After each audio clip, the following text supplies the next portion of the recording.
Narasaraopet oil మిల్లుల్లో గతవారం vigilance and enforcement ఆహార తనిఖీలు చేశారు. అధికారులు సంయుక్తంగా దాడులు చేశారు. ఆయిల్ మిల్లులు గోదాముల్లో తనిఖీలు నిర్వహించి నూనె శాంపిల్స్ సేకరించారు. అధికారుల ఆకస్మిక దాడుల్లో కొన్ని మిల్లుల యాజమాన్లు తమ మిల్లులకు తాళాలు వేసి వెళ్లిపారు. అయితే ఇలాంటి మిల్లులపై అధికారులు దృష్టి పెట్టారు. అధికారులు తనిఖీలకు వచ్చిన ప్రతిసారి మిల్లుల యాజమాన్యాలు తాళాలు వేసి వెళ్లడంపై అనుమానాలు వ్యక్తమవుతున్నాయి. మరి ఇదే అంశం గురించి మా సమాచారం ఇవ్వడానికి పల్నాడు జిల్లా నుంచి మా కరెస్పాండెంట్ శ్రీనివాస్ ఫోన్ ఇన్లో సిద్ధంగా ఉన్నారు. ఎస్ శ్రీనివాస్, చెప్పండి. తనిఖీలు తాళాలు అని చెప్పి ఇక్కడ ఇచ్చారు. ఎస్, నర్సరావుపేటలో ఆయిల్ మిల్ పై దాడులు జరిగినాయి.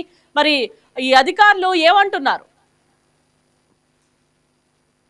అసలు ఈ అధికారులు తనిఖీలకు వచ్చినప్పుడు ఆయిల్ మిల్లులు మూసేయడం ఏంటి? చెప్పండి.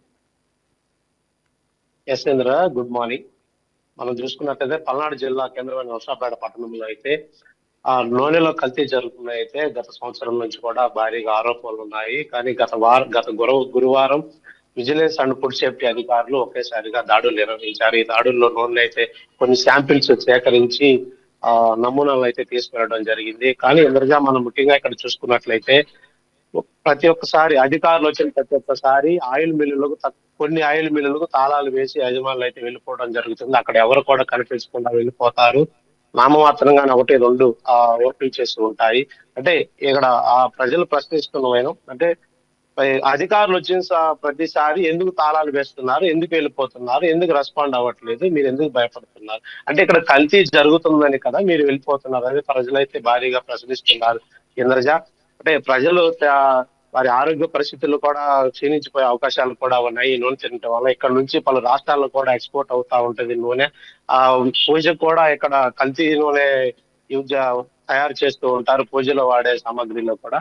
కానీ ఇంద్రజ, అధికారులు పట్టినట్టుగా ప్రతిసారి రావడం, శాంపిల్స్ తీసుకెళ్లడం, ఆ తర్వాత ఎంతో కొంత ఫైన్లు వేయడం, ఇది యథావిధిగా జరుపుకుంటూ వస్తుంది. ఇంద్రజ, శాశ్వతంగా దీనికై పరిష్కారం అయితే దొరకట్లేదని ప్రజలైతే భారీగా ఆరోపిస్తున్నారు. ఇంద్రజ, ఈ తాళాలు వేసి వెళ్ళడం ఏంటి? ఈ తాళాలు వేసిన వారిపై చర్యలు ఎందుకు తీసుకోవట్లేదు? ఇంకో పక్క వచ్చిన అధికారులు కూడా మామూళ్లకు పాల్పడి నామమాత్రంగానే ఈ తనిఖీలు అనేవి చేసి వెళ్తున్నారా అయితే ఇక్కడ తెలుస్తుంది. ఇంద్రజ, రైట్. శ్రీను, చెప్పండి.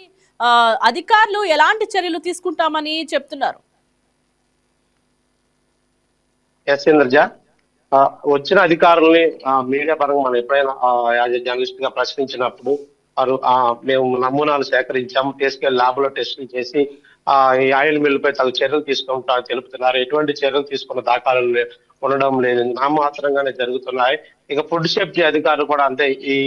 ఈ తనిఖీలకు వచ్చే ఫుడ్ సేఫ్టీ అధికారి కూడా అక్రమాలు పాల్పడుతున్నాడని అయితే మనకి సమాచారం అందింది. ఇంద్రజ, అంటే రావడం, నమూనాలు స్వీకరించడం, ఇది నామమాత్రంగానే జరుగుతున్నంత మాత్రంగా తర్వాత యథావిధిగా ఈ మిల్లులు ఓపెన్ చేసి వారి పని వారు చేసుకున్న పరిస్థితి ఇక్కడ నెలకొంది. ఇంద్రజ, ఇక ఫుడ్ సేఫ్టీ అధికారి అటువంటి గత 2 నెలల క్రితం ఇక్కడికి ఇన్ఛార్జి ఫుడ్ సేఫ్టీ అధికారికి జిల్లాకు వచ్చినటువంటి అధికారి కూడా ఆ మామూలుగా అయితే భారీగా పాల్పడుతున్నారైతే భారీ ఎత్తున ఆరోపిస్తున్నారు ప్రజలు. ఇంద్రజ, అంటే ఫుడ్ సేఫ్టీ తనిఖీల్లో నామమాత్రంగానే చేసి ఆయన తర్వాత ముడుపులు ఆయనకు చెల్లుతున్నాయితే ఇక్కడ వినిపిస్తున్నాయి. Indraja, thank you Srinu, thank you for your updates.